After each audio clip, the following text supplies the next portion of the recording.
She stood in her It's own over, kitchen, Mr. Mitchell. 7 months Agent pregnant, Carter. watching her husband's Everything you mistress see here is drink now coffee evidence. from her favorite mug. Madison smiled at her with the confidence of a woman who had already won. Derek did not even look up from his phone. They called her weak. They called her pathetic.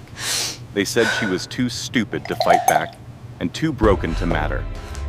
What they did not know, what they would discover far too late, was that Rachel Carter had never been a helpless housewife. She was a federal prosecutor. He said he wasn't And for there. 3 years, she had been building a case need a recess that would now, send her Judge. husband to prison for 34 years. Here you go. But fresh before off the Rachel griddle. could destroy Derek Mitchell, Oh, they look she had to survive Thank you. 3 moments that nearly destroyed her first. 3 times when she lost everything. 3 times when she wanted to give up. 3 times when the monster she married tried to take her baby. This is not just a story about revenge. This is a story about a woman who was told she had no power and proved the entire world wrong. Stay until the end, because the final twist will change everything you think you know about strength. The lesson. Before we begin, remember this truth that Rachel learned the hardest way possible. Silence is not surrender. Patience is not weakness. And the most dangerous person in the room is never the one making the most noise. It is the one who is quietly gathering evidence, building alliances, and waiting for the perfect moment to strike. This story will teach you that you do not need to be loud to be powerful. You do not need to fight back immediately to win. Sometimes, the greatest victories come to those who endure, who document, who plan, and who refuse to break no matter how hard the world tries to crush them. If you have ever felt powerless, if you have ever been told you are not strong enough, or smart enough, or brave enough to fight back, this story is for you. Now let us begin. The meaning. Rachel Carter's story carries a message that every woman, every person who has ever felt trapped needs to hear. You are not weak because you choose peace. You are not broken because you stay quiet. You are not defeated because you have not fought back yet. Sometimes strength looks like patience. Sometimes power looks like documentation. Sometimes victory looks like outlasting the people who tried to destroy you. Rachel did not win because she was louder than Derek. She won because she was smarter. She won because she built alliances when she could not fight alone. She won because she refused to become the monster she was fighting against. And most importantly, she won because she understood that real victory is not just about saving yourself. It is about becoming someone who can save others. The champagne glass slipped from Madison's perfectly manicured fingers, shattering against the imported Italian marble floor as FBI agents in dark tactical gear swarmed through the penthouse door like a wave of justice that had been building for 3 long years. Madison Wells, you are under arrest for conspiracy to commit fraud, money laundering, and witness tampering. The lead agent's voice echoed through the luxury apartment, bouncing off the floor-to-ceiling windows that overlooked the glittering Manhattan skyline. You have the right to remain silent. Anything you say can and will be used against you in a court of law. 2 officers flanked her immediately, snapping cold metal handcuffs around her slender wrists while she stood there in her designer dress, her mouth opening and closing like a fish pulled from water. She screamed at Derek, her voice cracking with a panic that stripped away every layer of sophistication she had carefully cultivated. You said she was just a housewife. You said she had nothing. You said she was too stupid to figure anything out. You said she was too weak to fight back. But Derek Mitchell could not answer her desperate questions.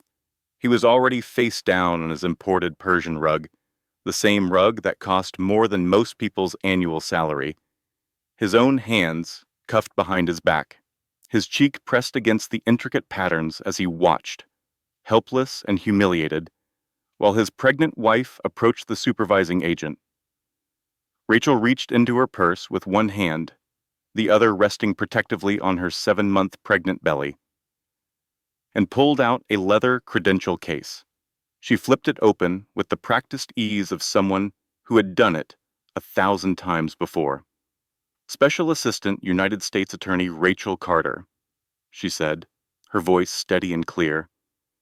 "Department of Justice, Financial Crimes Division. I have been building this case for 3 years, and I am here to ensure proper chain of custody for all evidence seized today." The supervising agent nodded respectfully. "We have everything on your list, counselor. The safe, the computers, the offshore account documentation. It is all here." Rachel turned to look at her husband, still pinned to the floor, still processing the magnitude of his miscalculation. "Actually," she said, allowing herself a small smile, "I was never a housewife. I was never the weak, helpless woman you thought you married. I was the prosecutor building your case for 3 years, and sweetheart, you just handed me everything I needed." Derek's face contorted with rage and disbelief. "This is not possible. You are lying. This is some kind of trick." Rachel crouched down, her pregnant belly making the movement awkward but not impossible, until her face was level with his. "The only trick," she said softly, "was making you believe I was too weak to fight back. That was the trick, and you fell for it completely." But Rachel's victory, as sweet as it tasted in that moment, had come at a price no woman should ever have to pay. Before she stood over the ashes of her husband's empire, before she watched the FBI cart away boxes of evidence that would put him in prison for decades, she had to survive 3 moments that nearly destroyed her completely. 3 peaks of absolute despair, 3 times when the man she married tried to take everything from her, including the baby growing inside her. 3 times when she thought all hope was lost. This is the story of how a woman they called weak became the most dangerous person in the room. Not with her fists, but with her mind. Not with violence, but with patience. Not with revenge, but with justice. To understand how Rachel Carter ended up standing over the broken remains of her husband's criminal empire, we need to go back 3 years. Back to a cramped conference room in the Department of Justice. Back to the moment she made the most dangerous decision of her career. She decided to marry the enemy. And in doing so, she discovered that the most powerful weapon a woman possesses is not her anger. It is her patience. 3 years before the FBI raid, Rachel Carter sat in a windowless conference room on the 7th floor of the Department of Justice building in Washington, D.C. The room smelled like stale coffee and desperation. Fluorescent lights hummed overhead, casting everything in that particular shade of institutional pallor that made even healthy people look slightly ill. The walls were covered with photographs, financial documents, corporate records, and red string connecting them all like a spider's web of corruption that had taken years to weave and would take even longer to unravel. At the center of the web was a single photograph: Derek Mitchell, 35 years old, real estate developer, philanthropist, darling of the Manhattan social scene, and according to everything they had gathered, the operator of the largest money laundering network on the East Coast. Rachel studied that photograph for the 100th time. He was handsome in that carefully cultivated way that wealthy men often perfected. Perfect teeth that had cost thousands in cosmetic dentistry. An expensive haircut that probably required a standing weekly appointment at some exclusive salon. A smile that promised the world while hiding everything rotten underneath. She had seen that smile before, on the faces of every white-collar criminal she had ever prosecuted. The smile of a man who believed he was untouchable. At 31 years old, Rachel had already put away 47 white-collar criminals. She had graduated top of her class at Columbia Law School, beating out candidates from families with generations of legal legacy. She had made grown men cry on the witness stand and had frozen the assets of cartel leaders who thought their money made them invincible. She was very, very good at her job. But Derek Mitchell was different. Director William Thompson stood at the head of the conference table, his gray hair and tired eyes reflecting years of chasing ghosts who always seemed to slip through the cracks. He was 62 years old, 3 years from mandatory retirement, and Derek Mitchell had become his white whale. "We have tried everything," Thompson said, his voice heavy with frustration as he gestured at the wall of evidence. 3 prosecutors have attempted to build a case against Mitchell. 3 times we have gotten close. 3 times the case has collapsed. He picked up a file from the table and dropped it with a thud. Evidence disappears from secure facilities. Witnesses who were ready to testify suddenly recant their statements or leave the country. Sources who are providing valuable intelligence go silent overnight. Rachel leaned forward in her chair. How is he doing it? He does not strike me as the type to get his own hands dirty. Thompson shook his head. He has someone inside. Maybe multiple someones. We do not know who. We do not know how deep it goes. But every time we get close, Mitchell knows before we can move. It is like he can see us coming from miles away. Rachel stood up and walked to the wall, examining the web of connections more closely. Bank accounts in the Cayman Islands, shell companies in Delaware, real estate transactions that made no economic sense unless you understood they were designed to clean dirty money. What if we did not come at him from the outside, she said slowly, an idea forming in her mind. What if we stopped trying to breach his walls and instead got someone inside them? Thompson frowned. What do you mean? What if someone got close to him? Really close. Close enough that he would never suspect. Close enough to see everything from the inside. The room went quiet. Rachel could feel the weight of what she was suggesting settling over everyone present. She could see the calculations happening behind Thompson's eyes. You are talking about deep undercover, Thompson said slowly, his voice dropping. That is not how we operate. That is FBI territory, and even they would not approve something this extreme for a white-collar case. Rachel turned to face him directly. The FBI has tried. Mitchell's people identified their agents within weeks. He knows what law enforcement looks like. He has sources inside multiple agencies who tip him off whenever someone new shows interest. She walked back to the table and placed both hands flat on its surface. But he does not know what I look like. He does not know my face. He does not know my voice. He has no idea that I even exist. Thompson stared at her like she had suggested setting the building on fire. You want to marry a suspect? Rachel shrugged, keeping her voice casual even as her heart raced with the audacity of what she was proposing. It is a long-term investment, the ultimate undercover operation.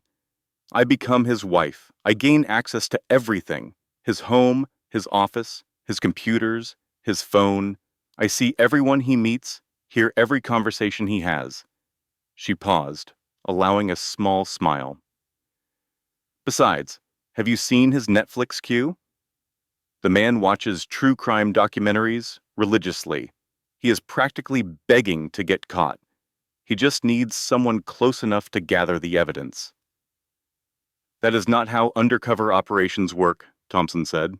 It is now, Rachel replied, unless you have a better idea, unless you want to spend the next 3 years watching more evidence disappear and more witnesses flee the country. Thompson was silent for a long moment. Rachel watched him weigh the risks against the potential rewards. She watched him consider his legacy, his career, his 3 remaining years before retirement. This cannot be official, he finally said, his voice barely above a whisper. If it goes wrong, the department will disavow any knowledge. You'll be completely on your own. No backup, no extraction team, no safety net. Rachel nodded. She had expected nothing less. I understand. And if he discovers what you are doing, Thompson continued, his eyes meeting hers with genuine concern, he will not just destroy your career. Men like Mitchell, men with his connections, they have ways of making problems disappear permanently. Rachel thought about the victims, the people whose retirement savings had vanished into Mitchell's shell companies, the small business owners who had been destroyed by his fraudulent schemes, the families who had lost everything because one man believed he was above the law. I understand the risks, she said. I am willing to take them. Thompson closed his eyes for a moment. When he opened them, Rachel saw something that surprised her: respect. Then God help us both, he said. Operation Silent Partner is authorized, off the books, completely unofficial, and completely your responsibility if it fails. Rachel nodded and turned back to the photograph of Derek Mitchell. She had 6 weeks to create a new identity, 6 weeks to become the kind of woman a man like Derek Mitchell would want to marry, 6 weeks to prepare for the most dangerous performance of her life. She had no idea that the hardest part would not be fooling Derek Mitchell. It would be not losing herself in the process. 6 weeks later, Rachel accidentally bumped into Derek Mitchell at a charity gala for the Metropolitan Museum of Art. She had spent those 6 weeks transforming herself. New wardrobe, carefully selected to be expensive enough to catch his attention, but not so expensive that she seemed like competition. New hairstyle, softer and more feminine than the severe ponytail she usually wore. New mannerisms, practiced in front of mirrors until they felt natural. She had studied Derek Mitchell like he was a final exam, his preferences, his patterns, his past relationships. She knew he liked women who were intelligent enough to hold a conversation, but not intelligent enough to challenge him. She knew he preferred blondes, but had dated brunettes when they offered something else he wanted. She knew he had a weakness for women who seemed slightly damaged, like they needed saving. Rachel could play damaged. She could play anything. The gala was held in the museum's Temple of Dender wing, the ancient Egyptian temple, providing a backdrop of timeless power for the modern power brokers mingling beneath it. Champagne flowed freely. Conversations buzzed about art and money and the intersection of the two. Rachel was working as a volunteer, serving drinks to guests who barely looked at her. It was the perfect cover. Wealthy people rarely noticed the help. They certainly never suspected the help of being federal prosecutors. She spotted Derek across the room, holding court with a group of investors. He was wearing a custom-tailored tuxedo that probably cost more than her monthly rent. His smile was bright and practiced as he shook hands and made promises he had no intention of keeping. Rachel picked up a tray of champagne flutes and began making her way toward him. She timed her approach carefully, waiting until he turned to greet someone new, waiting until his attention was divided. Then she bumped into him, hard enough to spill champagne on his jacket, soft enough to seem genuinely accidental. "Oh my God!" she gasped, her face flushing with perfectly performed embarrassment. "I am so sorry. I am so incredibly sorry. Please let me help you clean that up." Derek looked down at the champagne spreading across his lapel, then up at the woman who had spilled it. Rachel watched his eyes move across her face, her body, assessing and calculating. She saw the moment he decided she was worth his time. "Do not worry about it," he said, his voice warm and reassuring. "These things happen. Accidents are part of life." "No, please," Rachel insisted, dabbing at his jacket with a napkin. "This is so embarrassing. I am usually not this clumsy. It is my first event, and I am so nervous, and now I have ruined your beautiful jacket. Please, let me pay for the dry cleaning at least." Derek laughed, and Rachel noted that it was a practiced laugh, designed to put people at ease. "Really, it is fine. I have a dozen jackets just like this one. Still, Rachel said, looking up at him with eyes that she hoped conveyed both apology and attraction. I feel terrible. At least let me get you a fresh glass of champagne. Tell you what, Derek said, and Rachel could hear the hook setting in his voice. Instead of champagne, why do you not let me buy you a cup of coffee sometime? That way you can make it up to me properly. Rachel bit her lip, pretending to consider an offer she had engineered from the start. I would like that, she said softly. I would like that very much. Derek smiled, pulling out his phone. I am Derek, by the way. Derek Mitchell. Rachel shook his extended hand, noting the firm grip, the manicured nails, the Rolex watch that cost more than most people's cars. Rachel, she replied. Rachel Carter. She had no way of knowing that those two words, her own name, would become both her greatest weapon and her heaviest burden over the next 3 years. The courtship proceeded exactly as Rachel had planned. Over the following 6 months, she became everything Derek Mitchell wanted. She laughed at his jokes, even the ones that were not funny. She admired his business acumen, even when she saw through his schemes. She asked innocent questions that made him want to brag about his accomplishments, never knowing that every word he said was being cataloged and analyzed.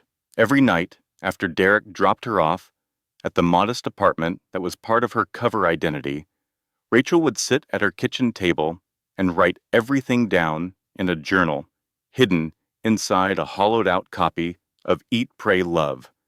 She had chosen that book deliberately.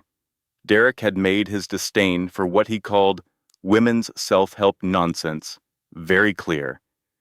He would never pick it up. He would never find what was hidden inside. 3 months into their relationship, Derek took Rachel to meet his mother. Victoria Mitchell was everything Rachel had expected, and worse. Old money wrapped in new prejudices. A woman who had spent her entire life believing that wealth equaled worth, and that anyone without it was simply less than human. The lunch was held at a country club so exclusive it did not even have a name on the door. Victoria spent 2 hours interrogating Rachel about her family, her education, her career prospects. Rachel played her part perfectly, modest but not pathetic, ambitious but not threatening. She let Victoria believe she was exactly what she appeared to be, a middle-class girl who had gotten lucky enough to catch a wealthy man's attention. By the time dessert arrived, Victoria had made her judgment clear. She thinks I am not good enough for you, Rachel said to Derek, as they drove away from the club. Derek shrugged. My mother thinks no one is good enough for me. Do not take it personally. But Rachel filed that information away. Victoria Mitchell would be a problem. The question was when, not if. 6 months after that first champagne spill, Derek proposed. He did it at sunset on the rooftop of his penthouse, with the Manhattan skyline glittering behind them like a promise of all the wealth and power he could offer. Rachel, he said, dropping to one knee and opening a velvet box containing a diamond so large it was almost vulgar. You are the most amazing woman I have ever met. You make me want to be a better man. Will you marry me? Rachel felt tears spring to her eyes. Real tears, though not for the reason Derek assumed. She was about to marry a monster. She was about to become the wife of a man who had destroyed countless lives with his greed and corruption. She was about to sacrifice years of her life to bring him down. Yes, she whispered, her voice trembling with emotions that Derek completely misread. Yes, I will marry you. Derek slid the ring onto her finger, and Rachel felt its weight like a shackle. But she smiled. She kissed him. She played the role of the ecstatic bride-to-be because she was Rachel Carter. She was a federal prosecutor, and she was going to destroy Derek Mitchell from the inside, no matter how long it took. The wedding was 3 months later.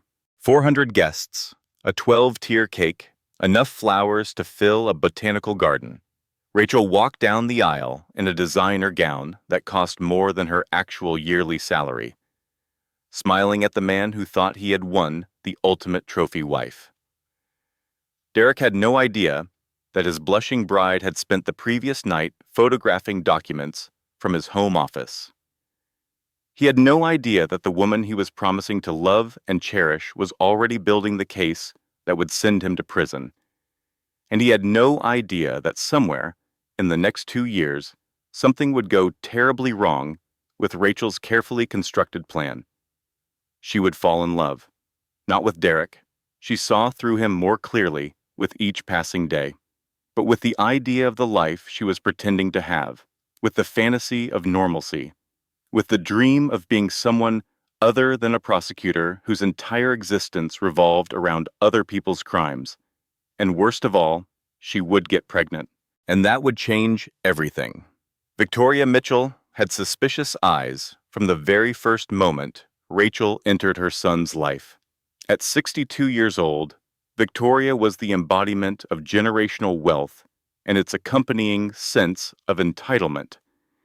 She sat on the boards of 3 charitable organizations, not because she cared about their causes, but because it gave her access to the right social circles.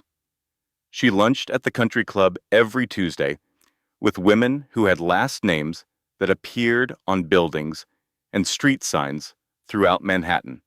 And she had spent 30 years ensuring that her son's path to success remained unobstructed by consequences, morality, or the law. Something is wrong with that girl, Victoria told her personal attorney over lunch at Le Bernardin, just 3 days after Derek announced his engagement. She is too perfect, too agreeable. She never argues, never pushes back, never demands anything. Real women have opinions. Real women have family drama. Real women have histories. This one just smiles and nods like a trained performer. The attorney, a man named Harrison Wells, who had been handling the Mitchell family's legal matters for 2 decades, raised an eyebrow. "What are you suggesting?" "I am suggesting," Victoria said, dabbing her lips with a linen napkin that cost more than most people's dinner, "that I want to know everything about Rachel Carter. Where she came from, where she went to school, who her friends are, what skeletons are hiding in her closet." She paused, her eyes cold and calculating. "Because everyone has skeletons, Harrison, and I intend to find hers." Victoria hired a private investigator that same afternoon. Not just any investigator, but the best in the business. A former CIA operative named Thomas Brennan, who charged $5,000 a day and was worth every penny. Brennan was thorough. He dug into Rachel's background with the precision of a surgeon and the tenacity of a bloodhound. He traced her employment history, her educational records, her family connections, her financial transactions. Rachel's cover was excellent. It had been built by professionals at the Department of Justice who knew exactly how to create a past that could withstand scrutiny. Every detail was documented. Every reference was prepared. Every gap in the timeline was filled with plausible explanations. But Brennan found something, not much. Just a hairline crack in the carefully constructed facade. 2 years of Rachel's employment history did not quite add up. The nonprofit organization she claimed to have worked for during that period existed, but the records of her employment were slightly too perfect, too complete, like they had been manufactured rather than accumulated naturally over time. And there was one reference who hesitated just a second too long when asked about Rachel's performance. Just one moment of uncertainty in an otherwise flawless interview. It was not proof. It was not even evidence. It was just a feeling. But Victoria Mitchell had built her entire life on trusting her feelings about people. And her feelings about Rachel Carter were screaming that something was very, very wrong. Rather than confront Rachel directly, Victoria began a systematic campaign to undermine her. She was too smart, to make accusations she could not prove, too experienced to tip her hand before she had all the cards. Instead, she worked quietly, methodically, like a spider building a web around an unsuspecting fly. First, she isolated Rachel from potential allies. Every time Rachel tried to form a friendship with one of Derek's business associates' wives, Victoria would find a way to sabotage it. A whispered rumor here, a conveniently timed invitation that excluded Rachel there, small cuts that added up over time. Second, she documented everything Rachel did, every purchase she made, every person she spoke to, every time she left the penthouse and where she went. Victoria's investigators maintained a file that grew thicker by the month. And third, most importantly, she began introducing better options to Derek. Options like Madison Wells. Madison was 29 years old, blonde, beautiful, and absolutely ruthless in her pursuit of wealth and status. She came from old money that had run out 2 generations ago, leaving her with expensive tastes and no way to afford them except through strategic relationships with wealthy men. She had dated Derek briefly before Rachel appeared on the scene. Their relationship had been passionate but volatile, ending when Madison pushed too hard for commitment and Derek pushed back. What Madison did not know was that Victoria had orchestrated their original breakup. At the time, Victoria had deemed Madison too aggressive, too obvious in her gold digging, too likely to cause scandals that would reflect poorly on the Mitchell family name. But now, with suspicions about Rachel growing, Victoria decided that aggressive might be exactly what they needed. The reintroduction happened at a business conference in Chicago. Victoria made sure Madison was seated at Derek's table during the keynote dinner. She made sure Rachel was stuck at home with a conveniently timed stomach bug, courtesy of something Victoria's housekeeper had slipped into her morning tea. By the time Rachel recovered from her mysterious illness, Derek was already texting someone new. The messages were innocent enough at first. Business discussions, meeting logistics, the kind of communication that could easily be explained away. But Rachel knew better. She had spent her career reading between the lines of seemingly innocent communications. She recognized the undertone of flirtation, the subtle escalation from professional to personal. She filed the information away and continued with her mission, but Victoria was not done, not even close. Rachel first met Madison in person at one of Victoria's infamous Sunday dinners 4 months into her pregnancy. The dining room of Victoria's Upper East Side mansion was all crystal chandeliers and antique silver, filled with Derek's business associates and their perfectly preserved wives. The kind of women who had personal trainers and nutritionists and spent more on their annual Botox budget than most families spent on groceries. Rachel wore a modest maternity dress that accommodated her growing belly. She had gained 15 pounds already, and while her doctor assured her it was perfectly healthy, she felt enormous and ungainly compared to the sleek society women surrounding her. Madison arrived late, wearing a red dress that left little to the imagination, her entrance calculated for maximum impact. Every head in the room turned to watch her walk in. Rachel saw Derek's eyes light up in a way they had not lit up for her in months. "Everyone," Derek said, rising from his chair to greet Madison. "This is Madison Wells. She is consulting on the Riverside project.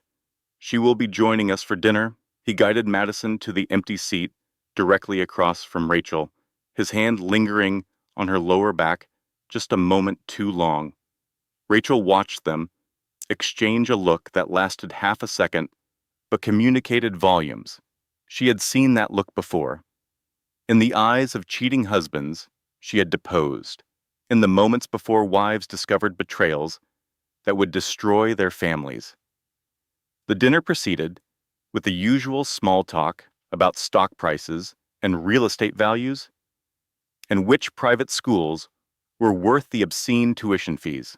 Rachel contributed when asked, smiled when expected, and pretended not to notice that her husband could not stop looking at the woman across the table. Then Victoria decided to draw first blood. "Did everyone know?" Victoria announced, her voice cutting through the conversation like a knife through silk. "That our Rachel here used to work at a little nonprofit? How charming that Derek was able to rescue her from that dreary existence." A few polite laughs circled the table. Rachel felt her cheeks flush, but kept her smile firmly in place.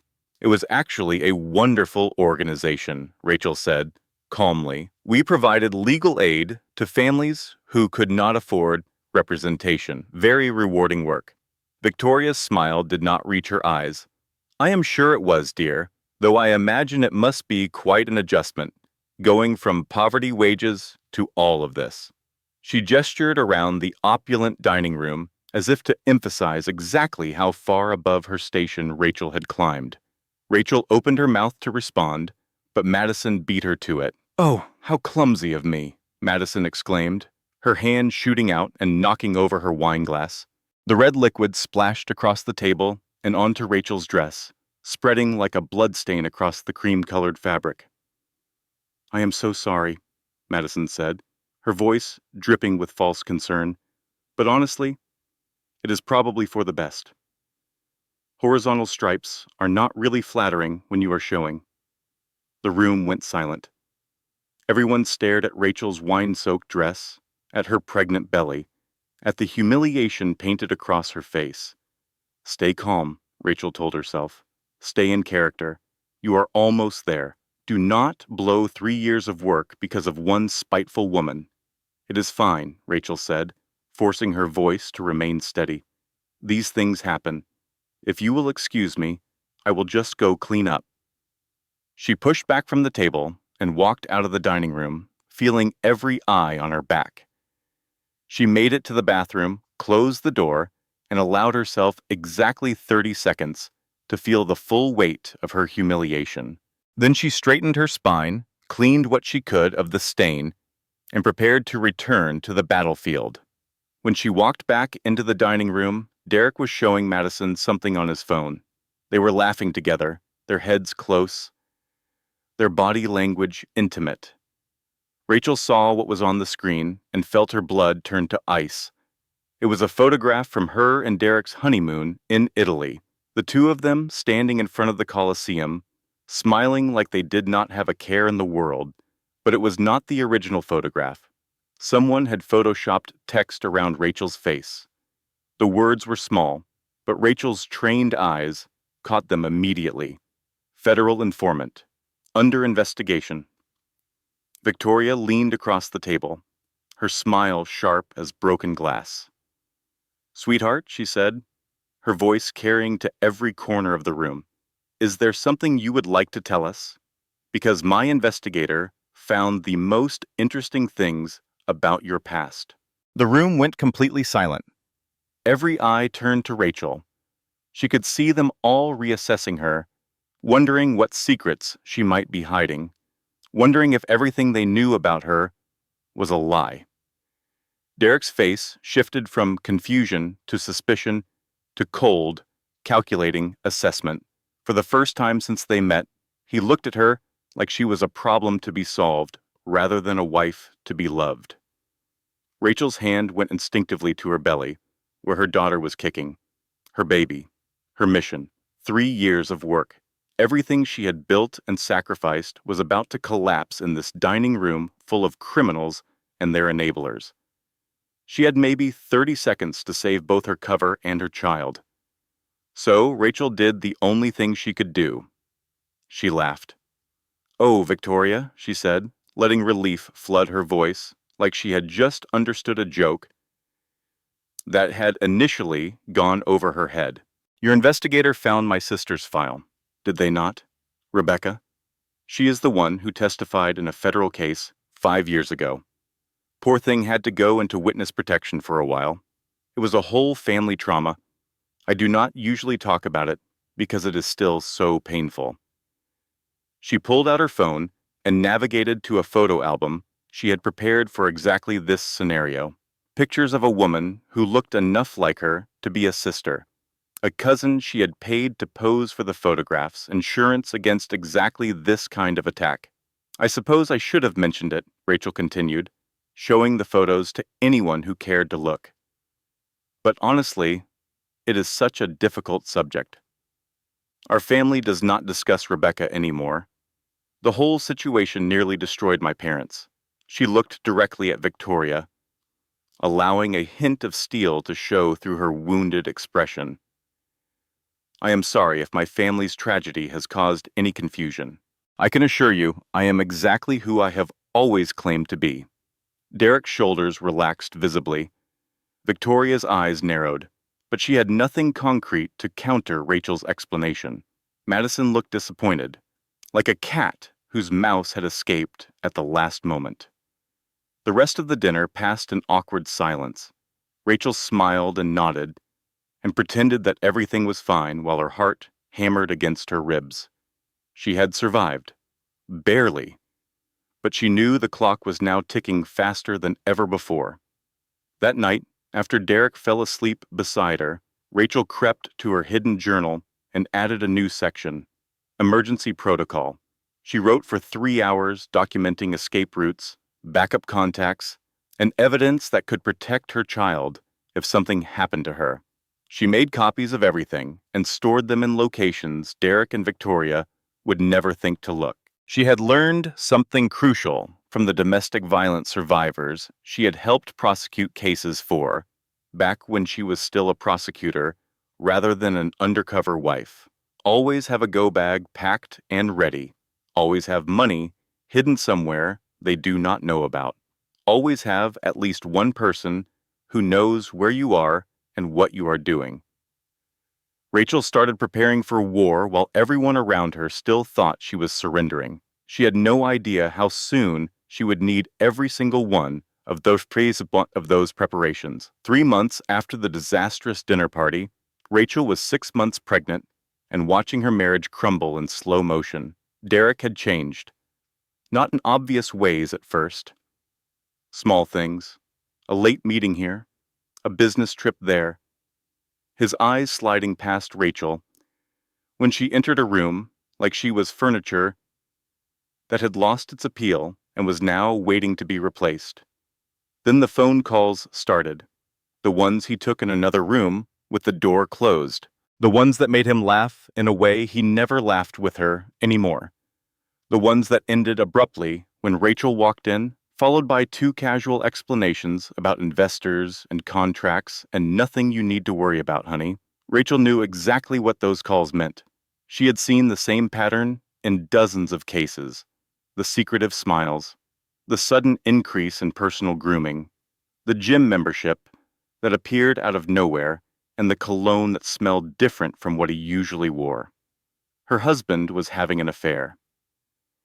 As a prosecutor, this information was potentially useful. Affairs created vulnerabilities. Mistresses could become witnesses. Pillow talk could reveal incriminating details. As a woman, as a pregnant wife, it hurt more than Rachel had expected. She had known from the beginning that Derek Mitchell was not a good man. She had married him specifically because he was a criminal, because she needed access to his operation, because she was willing to sacrifice years of her life to bring him down. But somewhere along the way, despite everything she knew about him, some small part of her had started to believe in the fantasy, the beautiful penthouse, the lavish lifestyle, the promise that she could have both her mission and a normal life. That fantasy was dying now, killed by late-night phone calls and lingering perfume on her husband's collar. The first concrete evidence came from the laundry. Rachel was sorting through Derek's suits, checking pockets before sending them to the dry cleaner. When her fingers closed around a folded piece of paper, it was a receipt from La Maison Blanche. $4,200 for dinner for 2. Rachel stared at that number for a long time. She and Derek had not been to La Maison Blanche in over a year. He had claimed it was too pretentious, too crowded, not worth the hassle of reservations. Apparently, it was worth the hassle for someone else. Rachel did the math that every betrayed wife does, whether she wants to or not. $4,200 for dinner. $4,200 to feed the woman sleeping with her husband. $4,200 that should have been spent on their family, on their baby, on the life they were supposed to be building together. She was a federal prosecutor who had frozen the assets of cartel leaders. She had brought down Ponzi schemes worth billions. She had made grown men weep on the witness stand, and her husband was cheating on her with restaurant receipts in his pocket like an amateur. "Derek," she whispered to herself, folding the receipt carefully and sliding it into her own pocket, "I was going to send you to prison for 30 years. Now I am going to enjoy it." Her training kicked in with renewed focus. The personal betrayal had crystallized something that had become fuzzy around the edges. She was not Derek Mitchell's wife. She was his prosecutor, and prosecutors did not let emotions cloud their judgment. She installed additional monitoring software on the home network, piggybacking on the security system Derek himself had installed.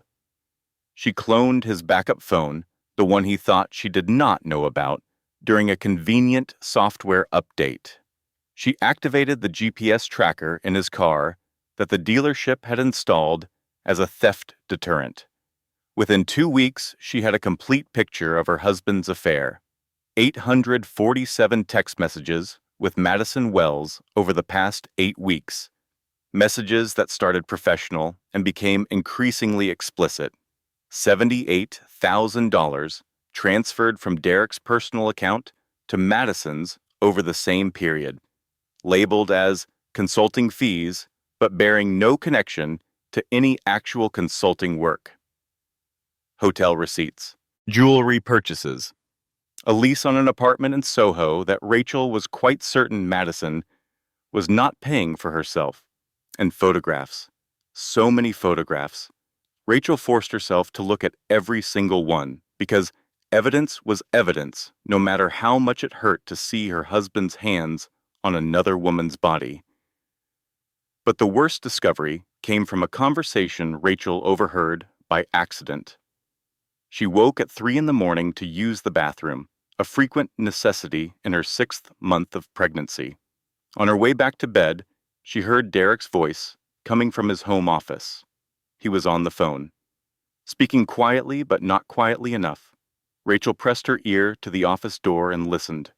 "The baby changes the timeline, that is all," Derek was saying. "After Rachel gives birth, we wait 6 months for the custody arrangement to settle. Let her bond with the kid, get attached, start thinking she has some stability. Then I file for divorce, citing her mental health issues." A pause while the person on the other end responded. Rachel recognized Madison's voice, tinny through the speakerphone, but unmistakable. "And the prenup?" Madison asked. "I thought you said the prenup protected you." Derek laughed, and the sound made Rachel's skin crawl. "The prenup is worthless if I can prove she was mentally unstable during the marriage. I have already talked to a psychiatrist who owes me some favors. He will testify that she showed signs of severe postpartum depression, paranoid delusions, maybe even a break from reality. Victoria knows people who can make those records appear very convincing." Rachel's hand went to her mouth, stifling the gasp that threatened to escape. "What about her getting custody?" Madison's voice asked. "I do not want some other woman's brat around when we are together." "She will not get custody," Derek assured her. "By the time I am done building the case against her, no judge in this state will let her anywhere near that baby unsupervised. She will be lucky if she gets twice monthly visits with a social worker present." "And what about the money?" Madison pressed. "The whole point of this is that I do not want to be your mistress forever. I want to be your wife." Derek's voice dropped lower, but Rachel could still hear every word. "You will be. Once Rachel is out of the picture, once I have full custody and control of all the assets, There is nothing stopping us. I am thinking destination wedding, maybe the Maldives. Rachel slid down the wall, outside the office, her hands pressed against her belly where her daughter was kicking. She had spent 3 years building a case against Derek Mitchell, the criminal. She had documented his money laundering, his tax evasion, his fraud, but she had never seen Derek Mitchell the monster, the man who was planning to manufacture mental health records to steal custody of his own child, the man who was going to destroy his wife's reputation, her career, her life, just so he could marry his mistress without the inconvenience of a fair divorce settlement. And now that monster was coming for her baby. The confrontation happened 1 week later. Rachel had spent 7 days gathering herself, planning her approach, trying to find the best way forward. Should she reveal her true identity? Should she contact her handlers and extract immediately? Should she try to salvage the mission or prioritize protecting her child? In the end, she decided to give Derek one chance, one opportunity to prove that he was not the monster she had heard plotting against her in the dark. I know what is happening, she said, finding him in his home office on a Sunday afternoon. Her voice was steady, despite the fear coursing through her veins. I know about Madison. I know about the apartment in Soho.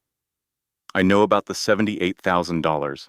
Derek looked up from his laptop, his expression shifting through surprise, calculation, and finally settling on something cold and dismissive. You have been going through my things, he said. That is a violation of my privacy. I am your wife, Rachel responded. I think I have a right to know if my husband is having an affair.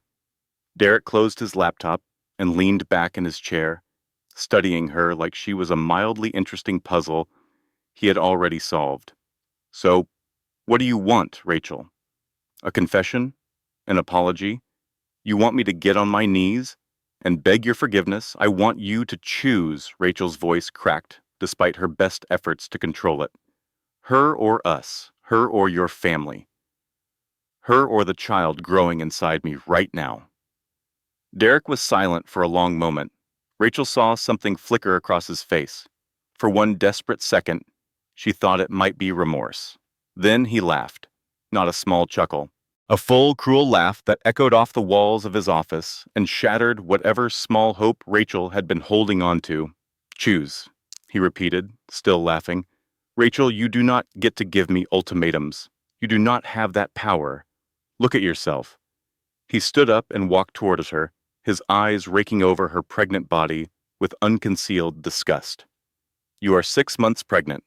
You are getting fat and tired, and you cry at commercials. You have no job, no income, no money that is not mine. Your family is a joke. You have no friends who are not people I introduced you to. He stopped inches from her face, close enough that she could smell his cologne. The same cologne that used to make her feel safe and now made her want to vomit. Where exactly are you going to go, Rachel? What exactly are you going to do? Leave me? Please. You would be on the street in a week. I am your wife, Rachel whispered, hating how small her voice sounded. I am the mother of your child. Derek shrugged, and the casual cruelty of the gesture hurt more than anything he had said. You are a wife, he corrected. Not the only option I have. Madison understands me. Madison supports my ambitions. Instead of questioning everything I do, Madison is going to give me what you never could. And what is that? Derek smiled. And it was the coldest expression Rachel had ever seen on a human face. Loyalty.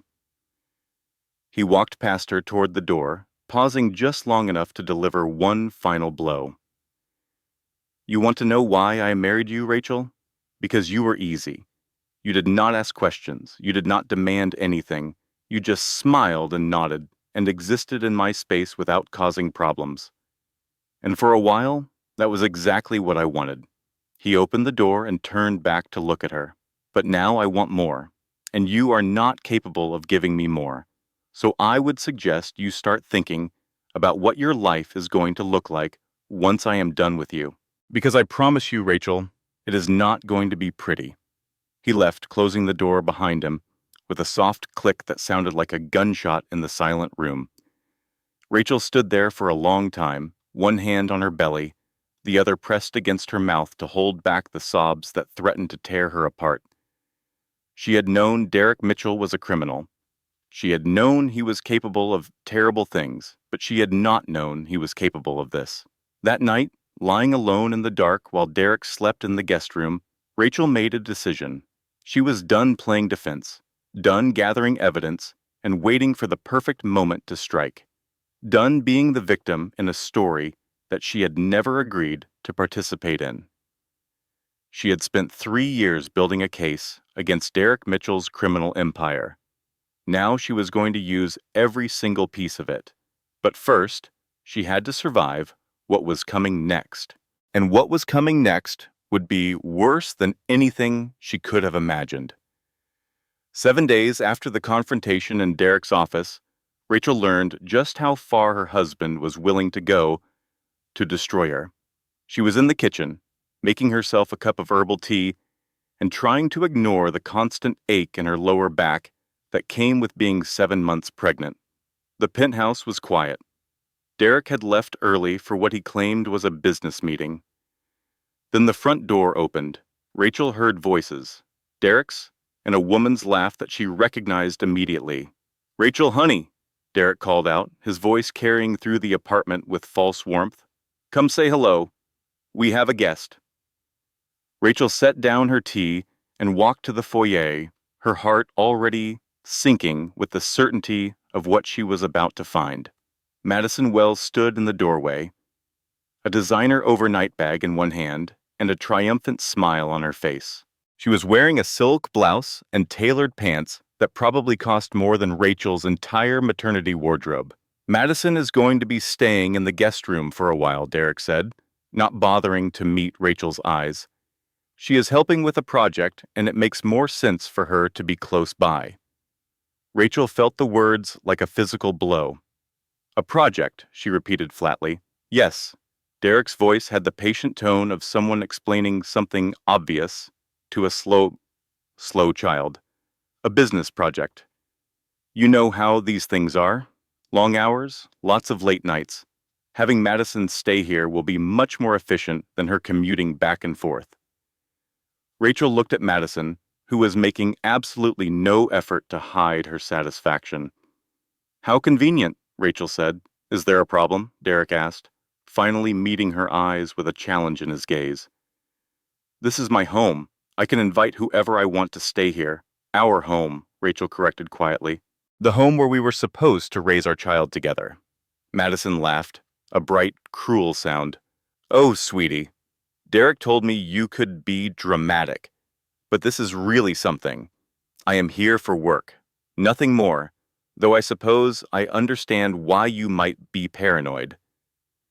She let her eyes travel deliberately over Rachel's pregnant body. "Women in your condition often have trouble thinking clearly." Derek picked up Madison's bag and headed toward the guest room. "I will help you get settled. Rachel, why do not you make some lunch? Madison has had a long morning." He did not wait for Rachel to respond. He just walked away, Madison following close behind, their shoulders almost touching as they disappeared down the hall. Rachel stood in the foyer of her own home, her hands trembling, her heart racing, and realized that the war she had been preparing for had just begun. What followed was 2 weeks of systematic psychological torture. Madison did not even pretend to be a professional colleague. She treated the penthouse like her own home, rearranging furniture, criticizing Rachel's decorating choices, using Rachel's favorite coffee mug every single morning. She called Rachel the help in front of the household staff. She made comments about Rachel's appearance, her cooking, her parenting preparations. She left lingerie in the bathroom, where Rachel would be sure to find it, then acted innocent when confronted. Derek joined in the cruelty with enthusiasm. He compared Rachel and Madison openly, always to Rachel's disadvantage. "Madison actually understands business," he would say at dinner, while Rachel sat at her own table, feeling like an unwanted guest. You should take notes, or Madison has such excellent taste. Maybe she can help you pick out something that actually flatters your figure. For after the baby, of course. Victoria visited daily, coaching Madison on how to run a proper household, discussing menus and schedules and social calendars as if Rachel had already been erased from the picture. The three of them would sit in the living room, drinking wine and discussing plans for the future. Plans that never included Rachel. Plans that assumed she would simply disappear once she was no longer useful. Rachel found herself confined to smaller and smaller spaces in her own home. Her bedroom. The nursery she had been preparing for their daughter. The corners of rooms where she could exist without being noticed. She felt herself shrinking, becoming less visible, less present, less real with each passing day.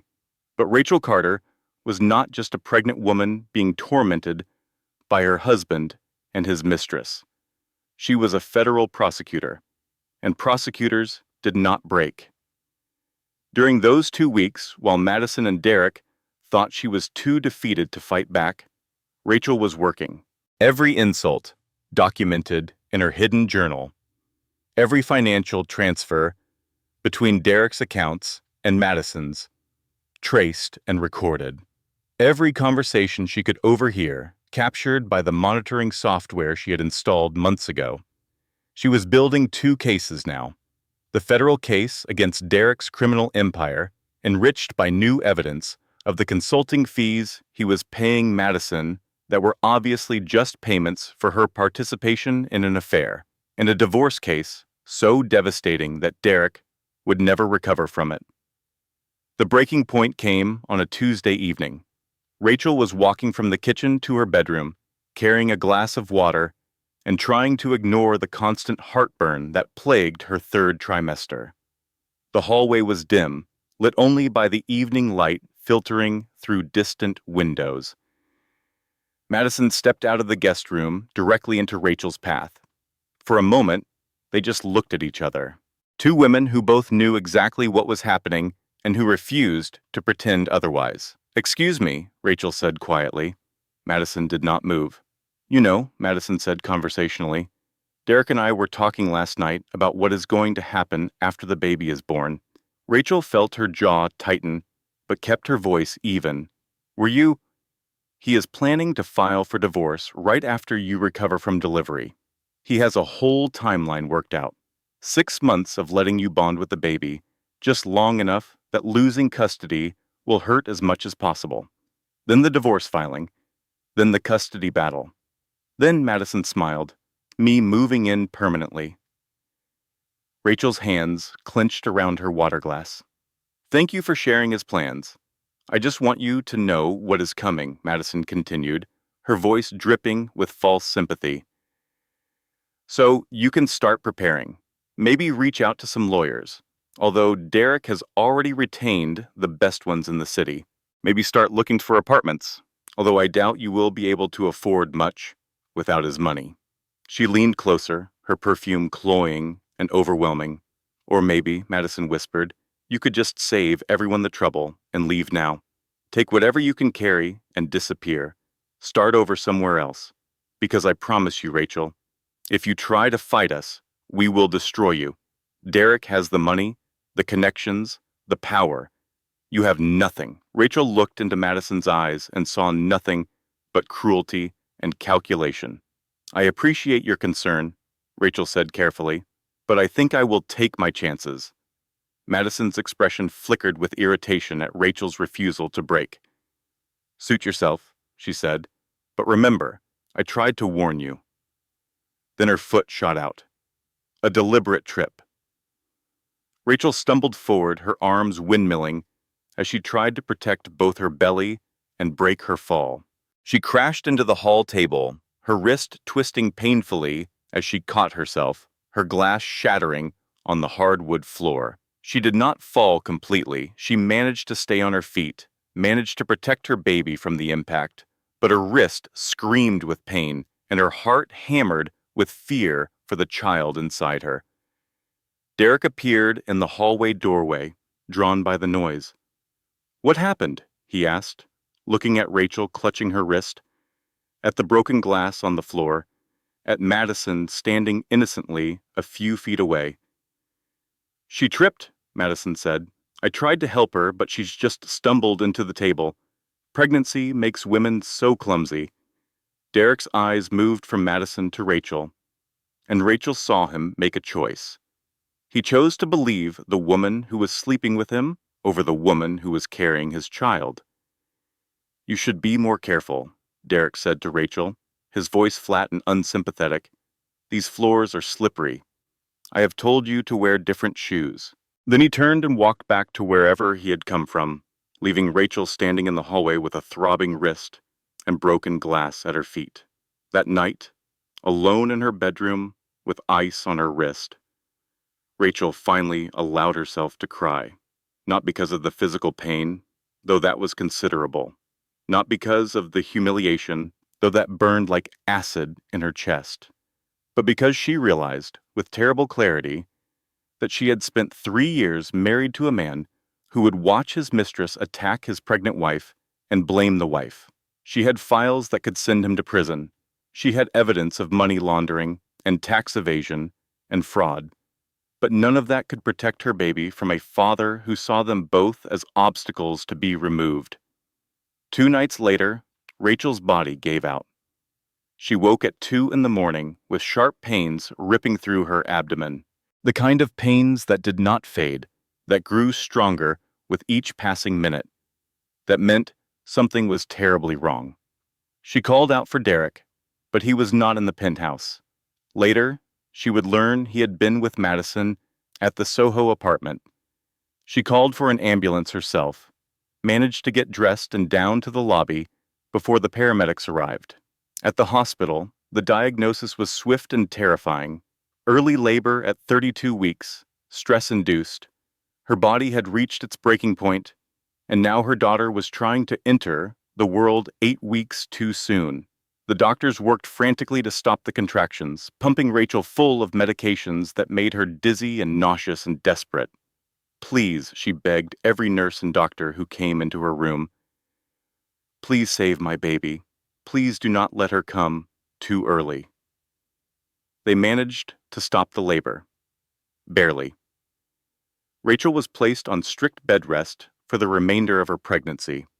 No stress, no exertion, no emotional upheaval.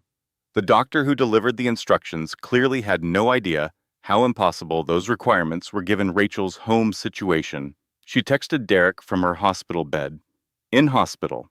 Early labor.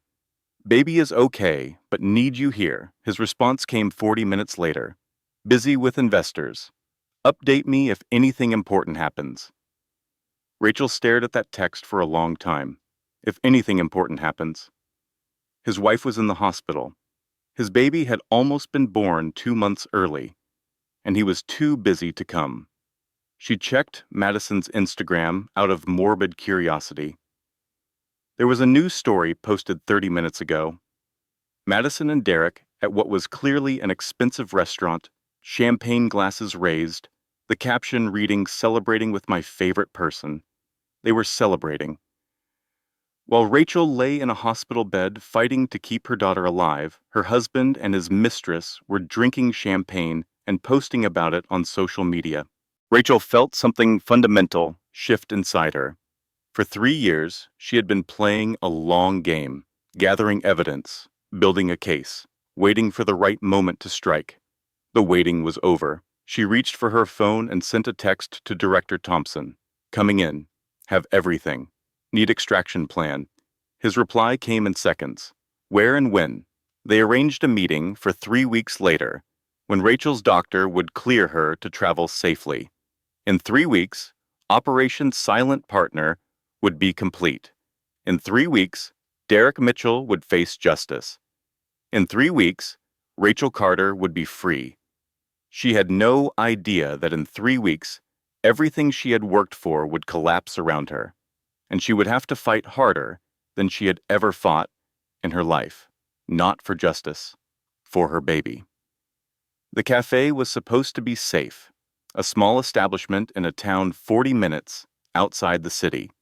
No connection to Derek Mitchell or his associates. A place where Rachel could finally hand over 3 years of evidence and end her nightmare. She had driven herself against doctor's orders.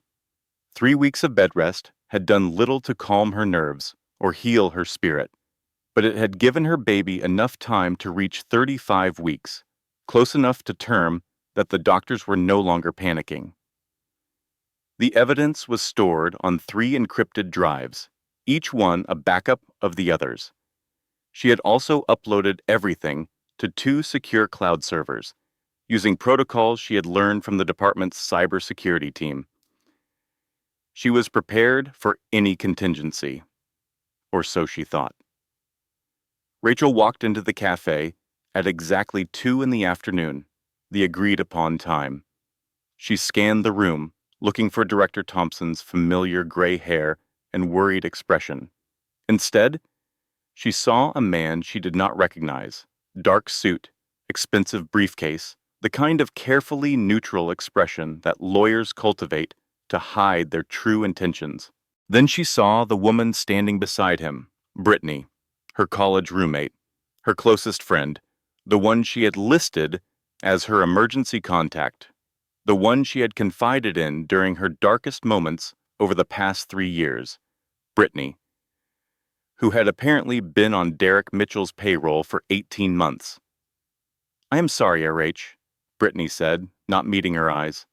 "He offered me enough money to disappear, to pay off my student loans, to start over somewhere new.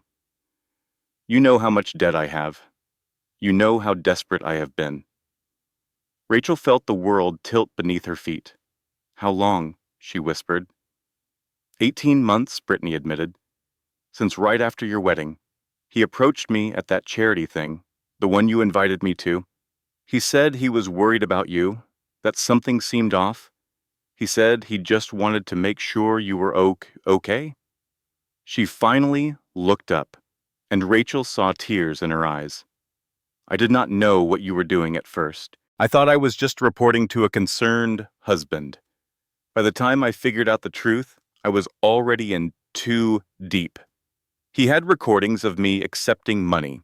He said if I tried to back out, he would destroy my career." Rachel opened her mouth to respond, but before she could speak, she heard a sound that made her blood freeze. Slow clapping, coming from behind her.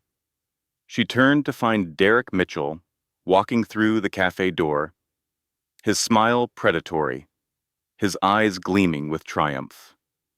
"Did you really think I did not know?" he asked, each word a knife. "Victoria suspected you from the very beginning. She said something was wrong, and she was right. She is always right." He walked toward Rachel slowly, savoring every moment of her shock and fear. "We have been watching you watch us for over a year now. Every time you photographed a document, we knew. Every time you made copies of files, we knew. Every conversation you recorded, we recorded too." "That is not possible," Rachel whispered. "I was careful. I was so careful." "You were good," Derek admitted, stopping a few feet in front of her. "I will give you that. If you had been dealing with anyone else, you might have succeeded, but I have spent my entire adult life learning how to spot people who are not what they seem. It is how I have survived this long." He reached into his jacket pocket and pulled out a phone. "All those clever recordings you made? We made copies. Every single one. And guess what, Rachel? That evidence you gathered without proper authorization? Completely inadmissible. You went off the books. Your own department cannot use any of it in court." Rachel felt her legs threaten to give out. He was right. The mission had never been officially sanctioned. She had been too arrogant, too confident that results would justify methods. "But I can use it," Derek continued, his smile widening. "I have recordings of a federal prosecutor conducting an illegal investigation. Entrapment. Falsifying her identity to enter a marriage. Conspiracy to violate my civil rights. He leaned closer, his breath warm against her ear. By the time my lawyers are done with you, Rachel, you will lose your badge. Your career will be over. Your reputation will be destroyed. And you will lose custody of our child. The courts are not kind to mothers who turn out to be federal agents running illegal operations. Rachel's hand went to her belly, where her daughter was moving. Please, she said, hating the desperation in her voice. Whatever you want to do to me, fine. But do not take my baby. She is innocent in all of this. Derek laughed. And it was the cruelest sound Rachel had ever heard. Innocent? She is leverage, Rachel. She is the one thing I know you care about more than your precious career. And as long as I control access to her, I control you. He stepped back, adjusting his tie like he was preparing for a business meeting. Here is what is going to happen. You are going to disappear quietly. Sign over full custody. Walk away with nothing except your freedom, and maybe, just maybe, I will not report you to the Justice Department. And if I refuse, then I destroy you publicly. I hold a press conference and tell the whole world that my wife was actually a federal agent who married me under false pretenses. Your career ends. Your reputation ends. Every case you have ever prosecuted gets called into question. You will be lucky if you are not disbarred. He paused, letting the weight of his words sink in. And then I take our daughter anyway. But instead of you getting to disappear quietly, you will spend the rest of your life knowing that everyone knows what you did. Every time you try to get a job, your name will come up in searches. Every time you try to have a relationship, your past will follow you. Derek smiled, and Rachel saw genuine pleasure in his cruelty. You have 48 hours to decide. I suggest you use them wisely. He turned and walked out of the cafe, his lawyer following close behind. Brittany hesitated, looking at Rachel with something that might have been guilt. I really am sorry, Brittany said quietly. Then she left too, and Rachel was alone. She sat in that cafe for 2 hours, unable to move. Everything she had built was gone. Her evidence was compromised. Her contacts were traitors. Her department would disavow her the moment Derek's lawyers started making noise. She had nothing left. No, that was not true. She had one thing left. Rachel looked down at her belly, where her daughter was kicking. I am sorry, she whispered, tears streaming down her face. I am so sorry. I tried to be a hero, and I just made everything worse. I tried to bring down a monster, and I became his victim instead. She sat there for another hour, crying, grieving for the life she had thought she could have. Then she straightened her spine, wiped her eyes, and walked out of the cafe. Because Rachel Carter might have lost everything, but she still had 48 hours. And in 48 hours, a lot could change. Rachel was ready to surrender. She had spent 36 of her 48 hours drafting the custody agreement, preparing to sign away her rights to her daughter. Every other option had been eliminated. Fighting Derek in court would destroy her publicly and professionally. Running would make her a fugitive and prove every accusation Derek planned to make. Staying and hoping for the best would leave her child in the hands of a monster. She had lost, completely and utterly lost. The document sat on her kitchen table, awaiting her signature. Derek's lawyer had messengered it over that morning, along with a note reminding her that the deadline was approaching. Rachel held a pen in her trembling hand, positioning it above the signature line. Then her phone rang. Unknown number.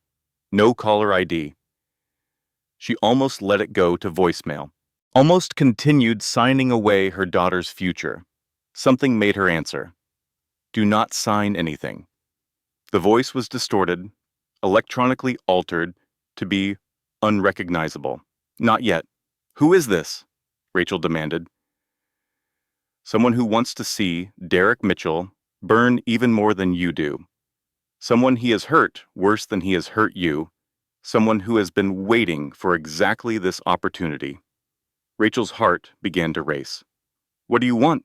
Check your email. I just sent you a gift, a very valuable gift. Review it. Understand what you are looking at, and then call me back at this number. Wait, Rachel said, but the line was already dead. She opened her laptop with trembling hands. A new email sat in her inbox. No sender name, no subject line. Just an attachment. She scanned it for viruses out of habit, then opened it. What she found made her heart stop. Financial records Derek thought he had permanently deleted 2 years ago. Transactions between his accounts and organizations that made his regular money laundering look like child's play.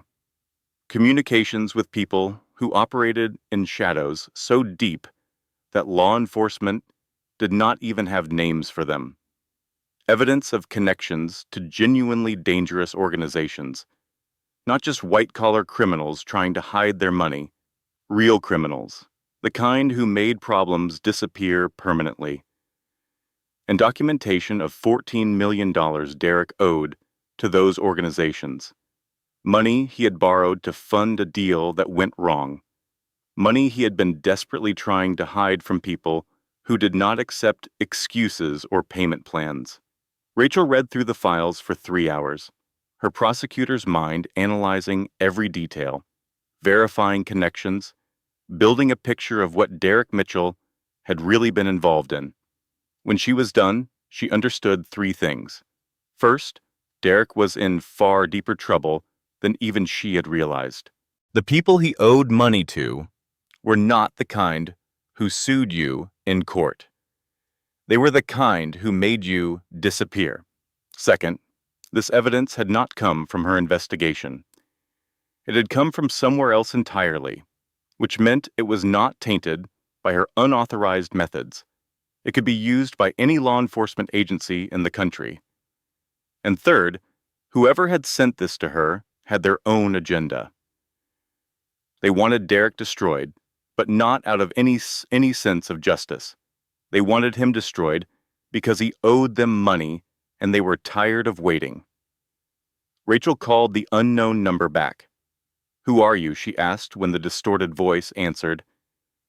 "That is not important. What is important is what you are going to do with what I sent you." "Why are you helping me?" "I am not helping you," the voice replied. "I am helping myself. Derek Mitchell owes my employers $14 million. He has been making excuses for 2 years. My employers are no longer interested in excuses. You want him destroyed. I want him exposed. I want his assets seized by the federal government. Because once his assets are seized, my employers can make a claim through certain channels. They will not get everything they're owed, but they will get something.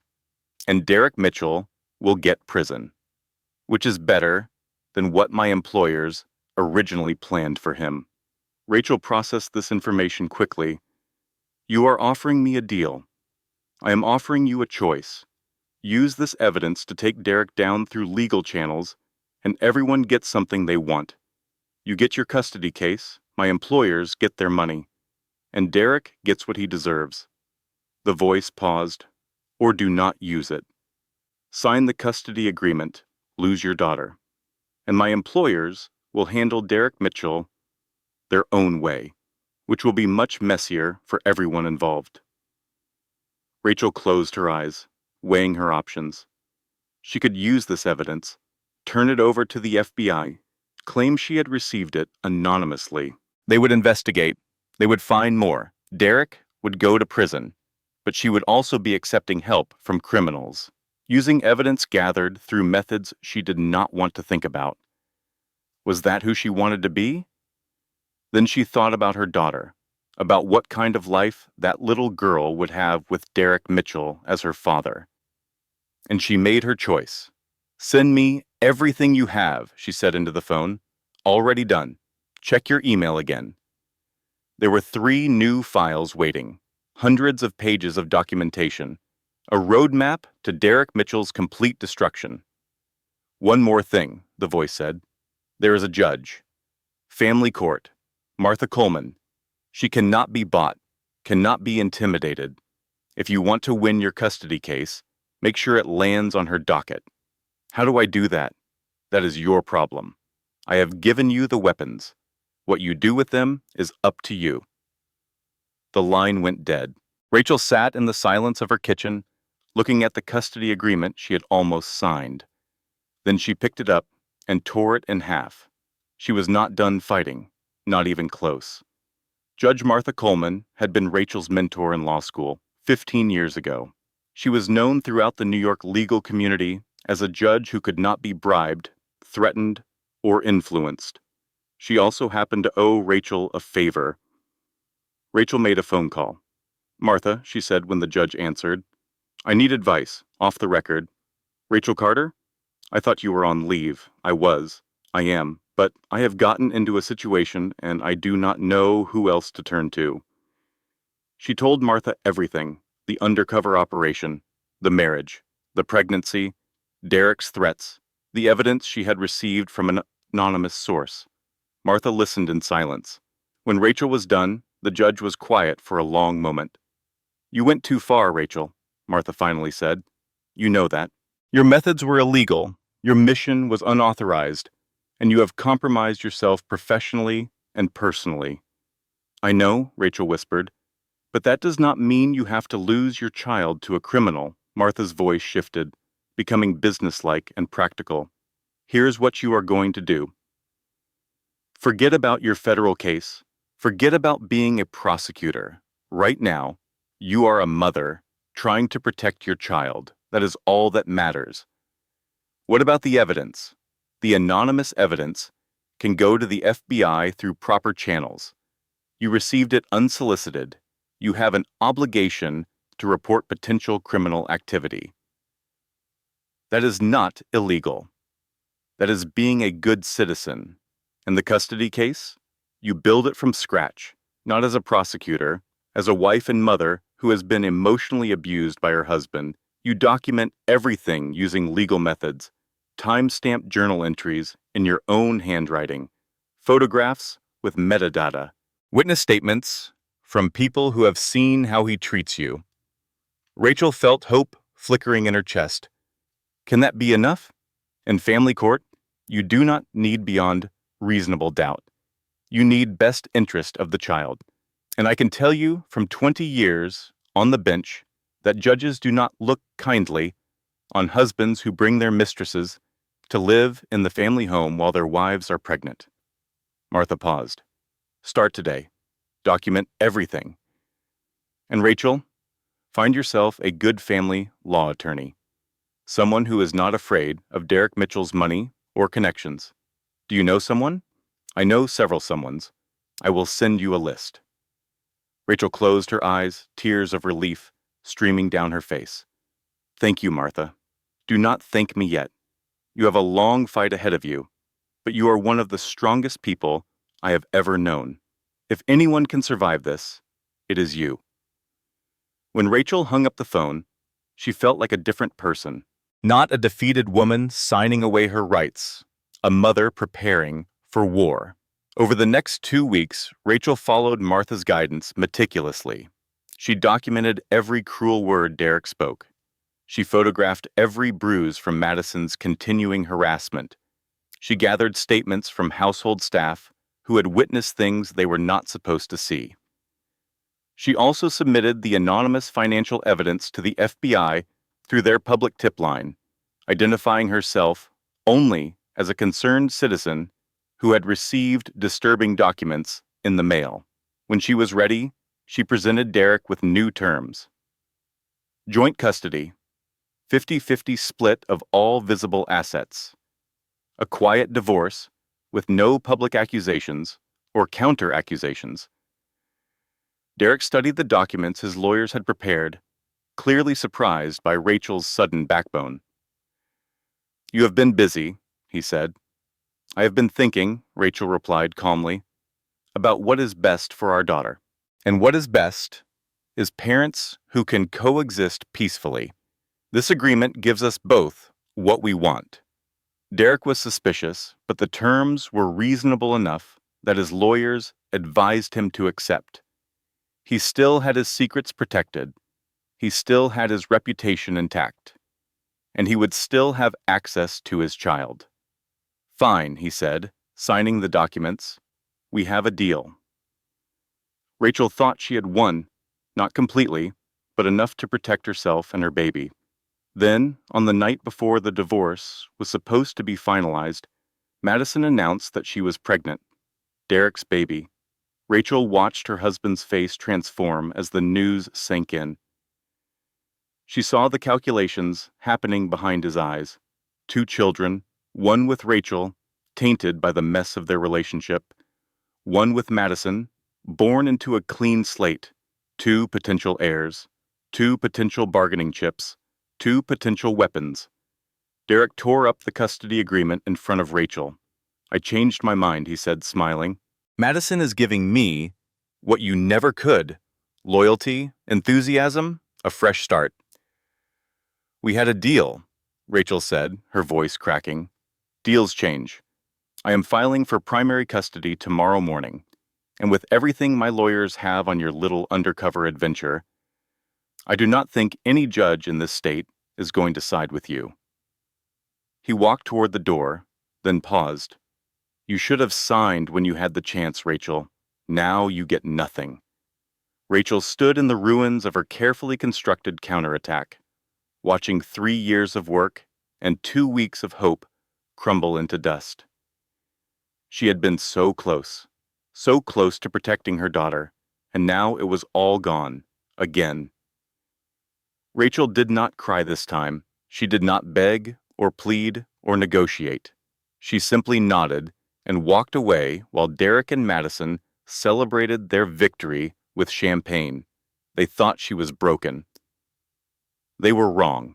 That night, Rachel made a phone call to the distorted voice who had sent her the anonymous evidence. The information you sent me, she said. There are people who want it, are there not? People Derek owes money to. People he has been avoiding. The voice paused before responding. He owes my employers $14 million. They have been looking for leverage for quite some time. What happens if they get it directly? If someone were to tell them exactly where Derek's hidden assets are located? Another pause. Then Derek Mitchell becomes our problem, not yours. And we solve our problems very efficiently. Rachel closed her eyes. She knew what she was considering. She knew what it would mean. What about collateral damage? Madison, Victoria, people who are guilty of being terrible, but not necessarily guilty of anything criminal. There is always collateral damage in these situations. Rachel thought about her daughter, about the kind of mother she wanted to be, about the lines she had already crossed, and the lines she was about to cross. No, she said finally, I will not become him. There has to be another way. She hung up before the voice could respond. If Rachel Carter was going to destroy Derek Mitchell, she was going to do it legally, properly, in a way that she could live with for the rest of her life. The next morning, she submitted everything she had received from the anonymous source directly to the FBI, not through the tip line this time, through an agent she had worked with years ago, someone she trusted, someone who would actually investigate. I received these documents anonymously, she told Agent Patricia Morrison. I believe they contain evidence of serious federal crimes. I am submitting them as a private citizen with no connection to any ongoing investigation. Agent Morrison reviewed the documents for 3 hours while Rachel waited. These are explosive, Morrison finally said. If they are authentic, Derek Mitchell is looking at 30 years minimum. I believe they are authentic, Rachel replied. I also believe there may be more where they came from. He has been running this operation for at least a decade. We will investigate. But Rachel, you should know that even if we build a case, it will take months, maybe years. These things move slowly. I understand, Rachel said. I just need you to move fast enough to protect my daughter. 2 days later, the FBI opened an official investigation into Derek Mitchell. A federal judge issued a protective order. Rachel and her unborn child were placed under official protection until the investigation was complete. Derek was prohibited from contacting her. His assets were frozen pending review. His lawyers were scrambling to understand how everything had fallen apart so quickly. Rachel went into labor 3 days later. Emma Rose Carter was born at 7 pounds, 4 ounces, after 16 hours of labor. She was healthy and beautiful and perfect, with her mother's eyes and, unfortunately, her father's chin. Rachel held her daughter for the first time, U.S. Marshals standing guard outside her hospital room door, and cried, "I am going to protect you," she whispered to Emma. "No matter what it takes, no matter what I have to do, you are going to have a good life, I promise." For 72 hours, Rachel allowed herself to believe it was over. She had won. Derek was under investigation. Her daughter was safe. The nightmare was finally ending. Then the FBI investigation was quashed. She learned about it from Agent Morrison, who called with barely concealed fury in her voice. "Orders came from above," Morrison said. "The investigation has been reassigned pending review. That is code for buried." Someone with serious pull made some calls. Rachel felt ice spreading through her veins. Who? I do not know. But whoever it is has connections at the highest levels. Senator, maybe, or someone in the deputy director's office. Derek had bought someone. Of course he had. He had been buying people for years. What about the protective order? Dissolved this morning? Morrison said quietly, "Rachel, I am sorry. I did everything I could." Rachel hung up the phone and stared at her sleeping daughter. The nightmare was not over. It was just beginning. Derek filed an emergency custody motion the next day. His lawyers cited Rachel's documented mental instability and her involvement in unauthorized federal activities. He had witnesses prepared to testify that Rachel had been exhibiting paranoid behavior throughout her pregnancy. A psychiatrist who had never met her but was willing to diagnose her based on secondhand accounts. Documentation of her unauthorized undercover operation. The hearing was scheduled for 2 weeks from now. In 2 weeks, Derek Mitchell was going to try to take her baby. Rachel lay in her hospital bed, her newborn daughter asleep in her arms, and felt the walls closing in. She had tried everything: legal channels, illegal channels, official authorities, anonymous sources. Nothing had worked. Derek had too much money, too many connections, too much power. Then her phone buzzed with a text from an unknown number. Courthouse, Thursday, 2 p.m. Bring everything, including the hospital security footage. Rachel frowned. What hospital security footage? She pulled up the security footage from the night Emma was born on her laptop. At first, she did not see anything unusual. Then she noticed a figure in the corner of the frame. Someone entering her room while she was sedated after delivery. Derek. He was going through her personal belongings, photographing pages from her journal, copying files from her laptop, and there, in clear view of the camera, was Derek's lawyer handing him an envelope. An envelope that clearly contained cash. They had been planning to bribe someone at the hospital, to alter her medical records, to create evidence of mental instability that did not exist. And they had done it all on camera. Rachel smiled for the first time in weeks. She finally had a weapon they did not know about. The Family Court of New York was a gray building in Lower Manhattan, designed to process human misery with maximum efficiency. Rachel arrived 2 hours early, her 2-week-old daughter sleeping in a carrier against her chest. She was exhausted. She was still recovering from childbirth. She had not slept more than 3 hours at a stretch since Emma was born, but she was ready. Derek arrived 15 minutes before the hearing was scheduled to begin. He brought an entourage, 3 lawyers in expensive suits, a psychiatrist with a leather briefcase full of fabricated diagnoses, and a stack of documents designed to prove that Rachel was too unstable to raise her own child. He also brought Madison, who was now visibly pregnant, and clearly intended to demonstrate that Derek had a stable family waiting to embrace his daughter. Victoria was there too, seated in the gallery like a queen observing the execution of a rival. The judge assigned to the case was Martha Coleman. Rachel did not know how that had happened. She had not pulled any strings or made any calls. Perhaps Martha had arranged it herself. Perhaps it was simply luck. Either way, Rachel knew she had a fair shot.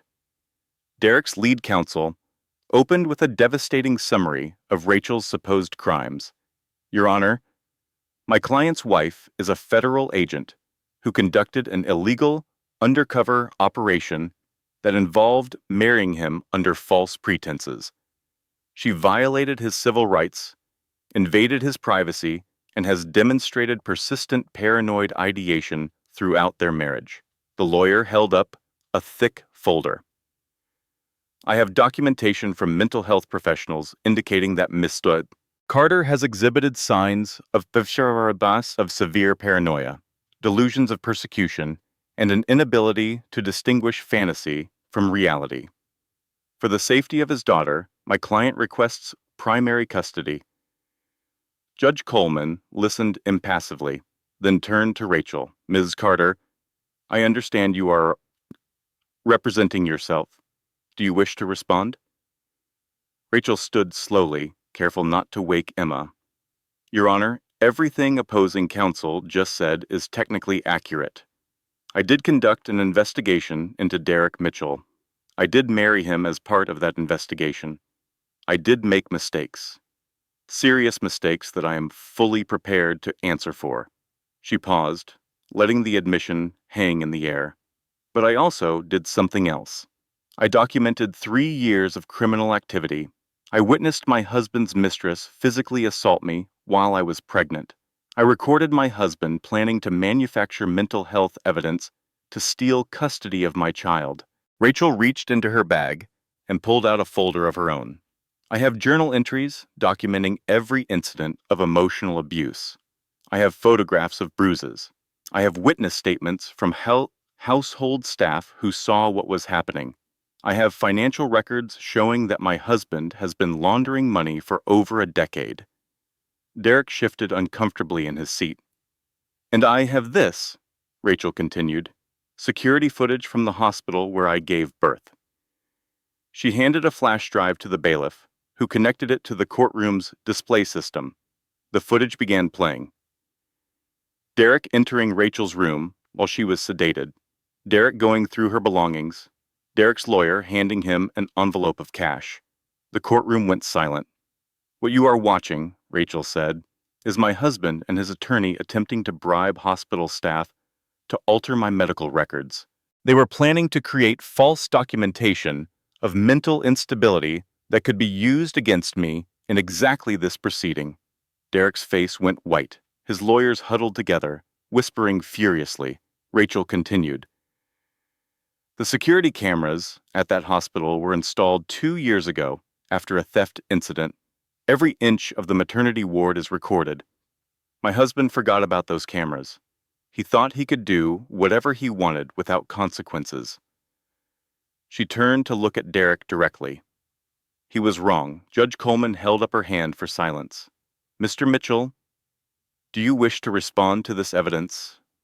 Derek's lead lawyer stood, visibly rattled. Your Honor, we would request a recess to review this footage and prepare an appropriate response. Denied, Judge Coleman said flatly.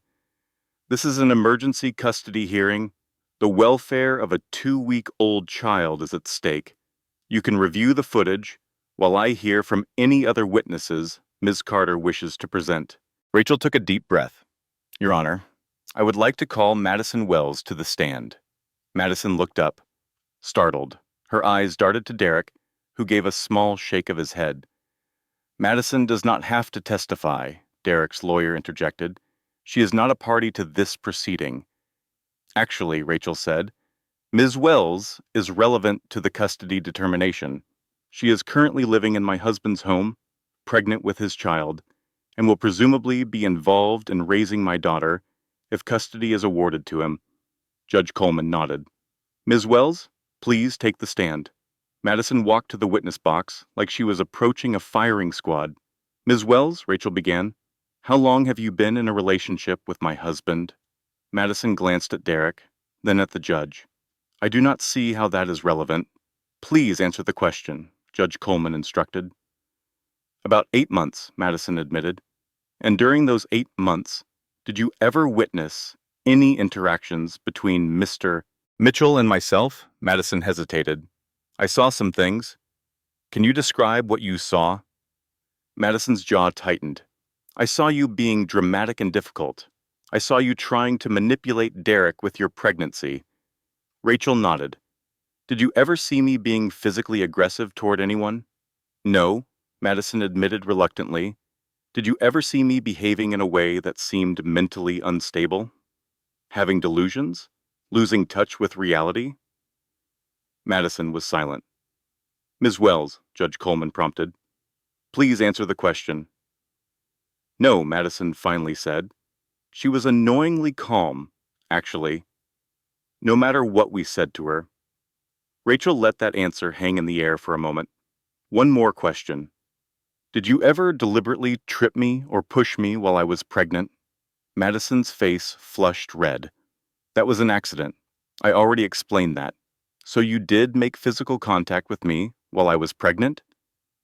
I did not trip you on purpose. Rachel turned to the judge. Your Honor, I have security footage from my husband's penthouse showing Ms. Wells deliberately placing her foot in my path and causing me to fall. I also have medical records documenting a wrist injury from that fall and hospital records from 2 days later when I went into early labor due to stress. She held up another flash drive. The penthouse has extensive security cameras installed by my husband because he was paranoid about theft. He forgot that those cameras recorded his mistress assaulting his pregnant wife. The footage played on the courtroom screen. Madison's foot shooting out, Rachel stumbling, Derek's voice saying, "You should be more careful." Judge Coleman watched the footage twice, her expression unreadable. Then she turned to Derek. Mr. Mitchell, is there anything you wish to say before I render my decision? Derek stood, his composure cracking for the first time. Your Honor, whatever mistakes may have been made, I am this child's father.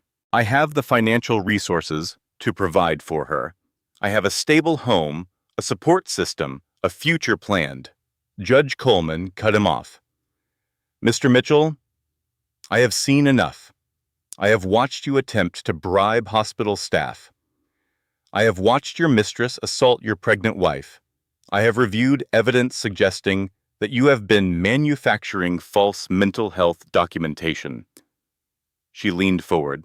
And now you stand before me, claiming to be a fit parent? Your Honor, Derek's lawyer interrupted. Sit down, Judge Coleman commanded. I am ruling. The courtroom fell silent. Temporary full custody is awarded to Ms. Carter. Mr. Mitchell is ordered to have no contact with the child pending a full investigation. I am also referring this case to federal authorities with a recommendation for immediate action. She fixed Derek with a cold stare. Whatever crimes Ms. Carter may have committed in the course of her investigation, Mr. Mitchell, they pale in comparison to what I have seen today. You are not a fit father, and I will do everything in my power to ensure that your daughter is protected from you. Court is adjourned. Rachel stood in the courtroom as Derek was led away by security, as Madison fled through a side door, as Victoria sat in stunned silence. She had won, against all odds, against everything Derek had thrown at her, she had won. Emma stirred against her chest, and Rachel looked down at her daughter. I told you, she whispered. I told you I would protect you. For the first time in 3 years, Rachel Carter was free. 6 months after the custody hearing, Derek Mitchell stood in federal court for sentencing. The investigation Rachel had triggered had uncovered far more than anyone expected: money laundering, tax evasion, wire fraud, bribery of public officials, connections to organized crime. The list of charges filled 12 pages. The prosecution had taken less than 4 months to build their case using the anonymous evidence Rachel had provided as a starting point and uncovering dozens of additional crimes through their investigation. Derek's expensive lawyers had tried every trick in the book: motions to suppress evidence, claims of prosecutorial misconduct, arguments that his civil rights had been violated. None of it worked. The jury deliberated for less than 6 hours before returning guilty verdicts on 47 counts. Now it was time for sentencing. Rachel sat in the gallery of the federal courthouse, Emma asleep in her carrier. She had not spoken to Derek since the custody hearing. She did not want to. She just wanted to watch. Victoria Mitchell sat on the opposite side of the gallery. She had not spoken to her son since the evidence became public. The Mitchell family name, which she had spent her entire life protecting, was now synonymous with corruption and crime. Madison Wells was notably absent. She had given birth to a son 2 months ago and was currently cooperating with federal investigators in exchange for immunity. She had turned over everything she knew about Derek's operations, including records she had been keeping for her own protection. It turned out Madison had never been a devoted mistress. She had been a forensic accountant, planted by the people Derek owed $14 million. Her job was to get close to him, gather evidence of his hidden assets, and report back. Somewhere along the way, watching Rachel endure everything, Madison had decided to switch sides. Derek Mitchell was going to prison partly because the mistress he had used to torment his wife had been working against him the entire time. Rachel found a certain poetic justice in that. The judge, a stern man named Robert Harrison, who had presided over federal cases for 30 years, addressed Derek directly. "Mr. Mitchell, you have been convicted of 47 federal charges. These are not victimless crimes. Your money laundering enabled drug traffickers and human smugglers. Your tax evasion deprived the government of millions that could have funded schools and hospitals. Your bribery corrupted public officials and undermined faith in our institutions." Judge Harrison paused. "And beyond your crimes against society, you committed crimes against your own family. You tormented your pregnant wife. You brought your mistress into your home to humiliate her. You attempted to manufacture false evidence to steal custody of your own child." He shook his head. "I have been on this bench for 3 decades, Mr. Mitchell. I have sentenced murderers and terrorists and the worst criminals this country has to offer. But I have rarely seen someone so completely devoid of conscience as you appear to be." Derek stood motionless, his face blank. "I hereby sentence you to 34 years in federal prison," Judge Harrison announced. "You will be 68 years old before you are eligible for parole." He banged his gavel. "Court is adjourned." Rachel watched as the bailiffs led Derek away. For just a moment, his eyes met hers. She saw hatred there, and rage, and something that might have been despair. But she also saw something she had never seen before: fear.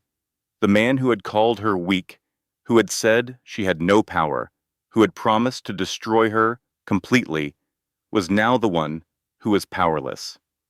Rachel did not smile. She did not gloat. She just watched him disappear through the door, watched it close behind him, and felt something heavy lift from her shoulders. It was over. Outside the courthouse, reporters swarmed, shouting questions about the case, about Rachel's undercover investigation, about what came next. Rachel ignored them all. She held Emma close and walked to the car that was waiting for her. She had a life to rebuild, a daughter to raise, a future to create, and she was finally free to do it. Victoria Mitchell testified against her son during the trial in exchange for immunity from prosecution. She had known about Derek's crimes for years, had helped cover them up, had protected him from consequences his entire life. In the end, faced with prison herself, she chose self-preservation over maternal loyalty. After the trial, Victoria donated what remained of her fortune to domestic violence organizations. She sold the family mansion and moved to a small apartment in Connecticut. She sent birthday cards to Emma every year, cards that Rachel never opened. Some bridges, once burned, cannot be rebuilt, but Rachel respected that Victoria had finally chosen truth over loyalty, even if it came too late. Madison Wells entered witness protection with her son Nathan. She had cooperated fully with investigators, providing evidence that strengthened the case significantly. In exchange, she received a new identity and a fresh start, far from anyone who might want revenge. She sent Rachel a letter before she disappeared. "I know you have no reason to trust me or believe me," Madison wrote, "but I want you to know that I am sorry, not because I got caught, but because I watched what I was doing to you, and I told myself it did not matter, because you were the enemy. You were never the enemy. You were just a woman trying to survive. And I made your survival harder because I wanted things I did not deserve. I hope you and Emma have a good life. You deserve it." Rachel read the letter twice, then burned it. She was not ready to forgive Madison. She might never be. But she understood, in some small way, how someone could get caught up in Derek Mitchell's orbit and lose sight of right and wrong. After all, Rachel herself had spent 3 years married to him. Brittany, Rachel's former friend, who had betrayed her, was charged with obstruction of justice. She received 3 years probation and mandatory community service. Her law license was suspended indefinitely. She tried to contact Rachel several times after the trial. Rachel never responded. Some betrayals cannot be forgiven. Some friendships cannot survive what was done to them. And Rachel had more important things to focus on than the people who had hurt her in the past. She had a future to build. 3 years after Derek Mitchell's sentencing, Rachel Carter sat on the porch of her new house, watching her daughter play in the yard. The house was modest by the standards Rachel had grown accustomed to during her marriage, a 3-bedroom colonial in a quiet Connecticut suburb. White shutters, a red front door, a backyard big enough for a swing set, and a small garden. It was not a Manhattan penthouse. It did not have imported Italian marble or floor-to-ceiling windows overlooking the skyline. But it was hers. Every inch of it. Paid for with money she had earned herself. Decorated with furniture she had chosen herself, filled with memories that were genuinely happy. "Mama, look!" Emma shouted from the yard, her dark hair flying behind her as she chased a butterfly. "A yellow one! It is so pretty." "I see it, baby." Rachel smiled, her coffee warming her hands in the early autumn chill. "Do not chase it too far. Stay where I can see you." "I will, Mama." Emma was 3.5 now, a bundle of energy and curiosity and stubbornness that reminded Rachel painfully of Derek sometimes, though she tried not to dwell on it. Her daughter was not her father. Emma would have every opportunity to become someone good, someone kind, someone who used her strength to help others rather than hurt them. That was what Rachel worked for every single day. After the trial, Rachel had been offered her old job back at the Department of Justice. Director Thompson had called personally, assuring her that despite her unauthorized methods, she had done more to fight organized crime than any agent in recent memory. Rachel had declined. "I crossed too many lines," she told him. "I compromised myself professionally and personally. Even if you are willing to look past that, I am not. I need to build something new, something I can be proud of." Thompson had understood. He had even provided a reference when Rachel applied for her law license in Connecticut. Carter Family Law opened its doors 18 months after the trial. A small office in downtown Hartford, 2 paralegals, 1 associate attorney, and Rachel herself, taking cases that no one else would touch. Custody battles where the mother was being outspent and outmaneuvered by a wealthy husband. Divorce proceedings where evidence of abuse had mysteriously disappeared. Situations where the system seemed designed to crush the vulnerable and protect the powerful. Rachel knew those situations intimately. She had lived them. And now she spent every day fighting to make sure other women did not have to face them alone. Her first piece of advice to every new client was always the same. Start documenting today, not tomorrow. Today. A journal no one knows about. Photos with timestamps, screenshots with dates.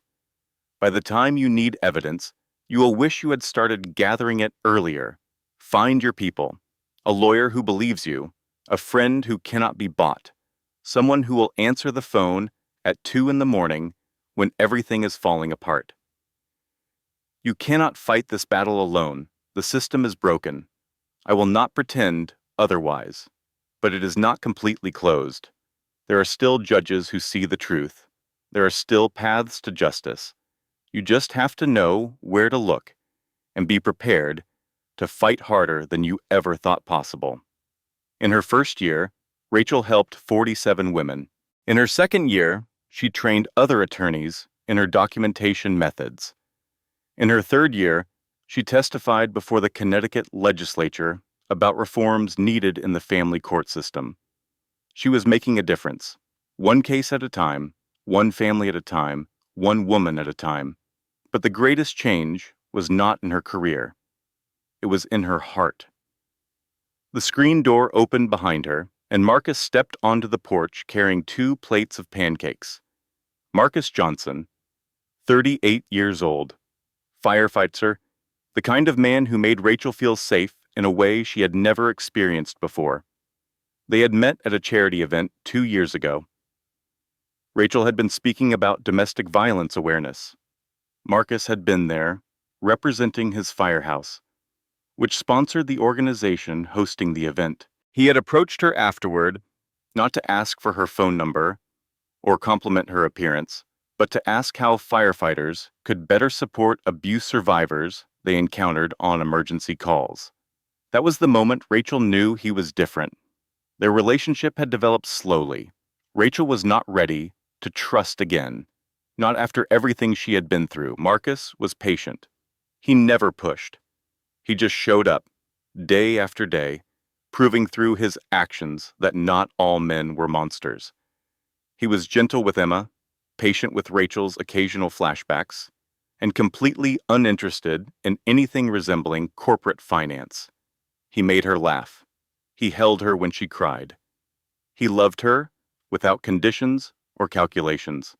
Rachel had not known that kind of love existed, not until she stopped looking for it. Pancakes are ready, Marcus announced, setting the plates on the porch table. Extra chocolate chips per special request. Emma came running at the mention of chocolate. Extra chocolate chips. You are the best, Marcus. I know, he said, grinning. That is why your mom keeps me around. Rachel rolled her eyes, but she was smiling, among other reasons. They ate breakfast together, the 3 of them, like a family, because that was what they were becoming. Slowly, carefully, in a way that Rachel was finally learning to trust.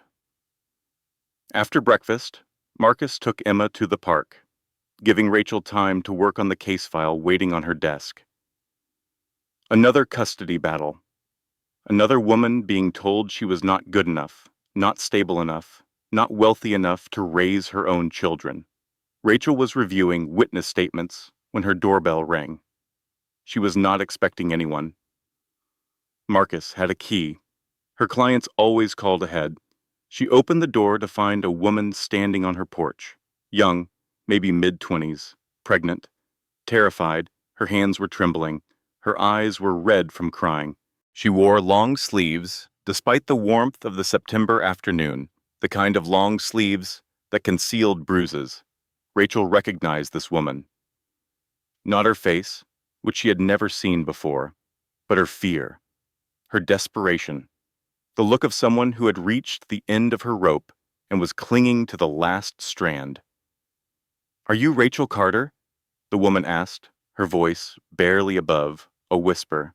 "The lawyer? I am." Rachel kept her voice gentle. "How can I help you?" The woman started crying. "My husband is a state senator," she said, the words tumbling out between sobs. "He is hurting me. He has been hurting me for 2 years, but he says no one will believe me. He says he owns the judges. He says I will never see my baby again if I try to leave." She looked at Rachel with eyes full of desperate hope. "I read about you online, about what you went through, about how you fought back and won. I thought maybe if anyone could help me, it would be you." Rachel felt the weight of this moment settle around her. 3 years ago, she had been exactly where this woman was standing, pregnant, terrified, facing a powerful man who believed he was untouchable. She had survived. She had won. She had built a new life from the ashes of the old one, but she had not done it alone. Martha Coleman had helped her. The anonymous source had helped her. Even Madison, in the end, had helped her. Now it was Rachel's turn to help someone else. "What is your name?" Rachel asked gently. "Jessica," the woman whispered. "Jessica Palmer." Rachel stepped aside, opening her door wide. "Come inside, Jessica. I am going to make you some tea, and then you are going to tell me everything. Every detail, every incident, every time he hurt you, and every time he made you feel like you could not fight back."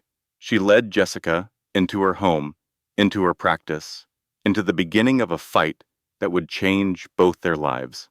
"But what if he really does own the judges?" Jessica asked as they walked toward the kitchen. "What if no one believes me?" Rachel thought about her own journey, the 3 years of undercover work, the betrayal, the custody battle, the moment she thought all was lost, and the moment everything turned around. "Then we find judges he does not own," she said firmly. "And we build a case so solid that believing you is the only option. And we fight together, because you are not alone anymore." She stopped at the kitchen doorway and turned to face Jessica directly. "I know exactly what your husband says to you. I know the threats he makes. I know how powerful he seems, and how powerless you feel. I lived that nightmare for 3 years. But I also know something he does not want you to understand. Something it took me far too long to learn myself." "What is that?" Jessica asked, her voice trembling.